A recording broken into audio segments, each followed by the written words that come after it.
نعمتوں کے زائل ہونے سے ڈرتے رہو، کیونکہ ہر بے قابو ہو کر نکل جانے والی چیز پلٹا نہیں کرتی۔ پرہیزگار شخص کی ایک نشانی یہ ہے کہ اس کے دل میں اللہ کا خوف اور آنکھ میں حیا ہوتی ہے۔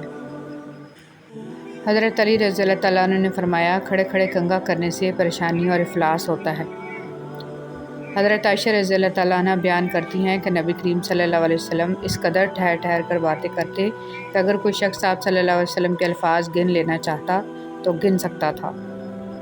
فرمان باہو رحمۃ اللہ علیہ، جو ایک بار اللہ تعالیٰ کو دیکھ لیتا ہے وہ کبھی اپنی خودی کی بات نہیں کرتا، کیونکہ اس مقام پر جسم و اسم اور جان و تن باقی نہیں رہتے۔ اگر اولیاء اللہ کو دیدار الہی کے یہ مراتب حاصل نہ ہوتے تو کوئی بھی دیدار الہی کی طرف متوجہ نہ ہوتا۔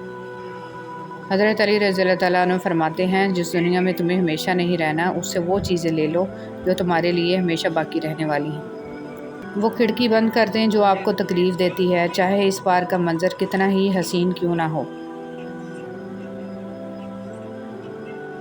زندگی کی ساری کمائیاں جب موت سے ضرب کھاتی ہیں تو صفر رہ جاتی ہیں۔ رسول صلی اللہ علیہ وسلم نے فرمایا کہ جس نے سورہ بقرہ کی آخری 2 آیتیں رات میں پڑھ لیں وہ اسے ہر آفت سے بچانے کے لیے کافی ہو جائیں گی۔ حضرت علی رضی اللہ تعالیٰ عنہ نے فرمایا، دکھ میں کبھی پچھتاوے کے آنسو نہ بہاؤ، کیونکہ تم وہ خوش نصیب ہو جسے اللہ نے آزمائش کے قابل سمجھا۔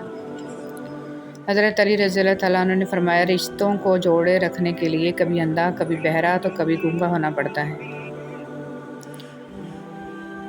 مدد کرنا ایک بہت مہنگا تحفہ ہے، اس لیے سب سے اس کی توقع نہیں رکھنی چاہیے، کیونکہ بہت کم لوگ دل کے امیر ہوتے ہیں۔ اس دنیا میں تمہیں صرف جانچا جا رہا ہے، لیکن پیدا تمہیں کسی اور جگہ کے لیے کیا گیا ہے۔ حضرت علی رضی اللہ تعالیٰ عنہ۔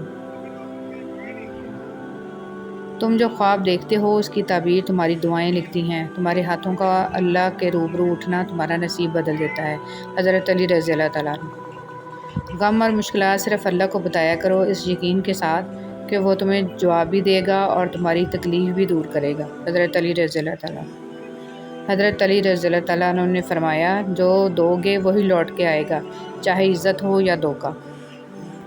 اس اللہ سے ڈرتے رہو جس کی صفات یہ ہیں کہ اگر تم بات کرتے ہو تو وہ سنتا ہے، اگر دل میں رکھتے ہو تو وہ جانتا ہے۔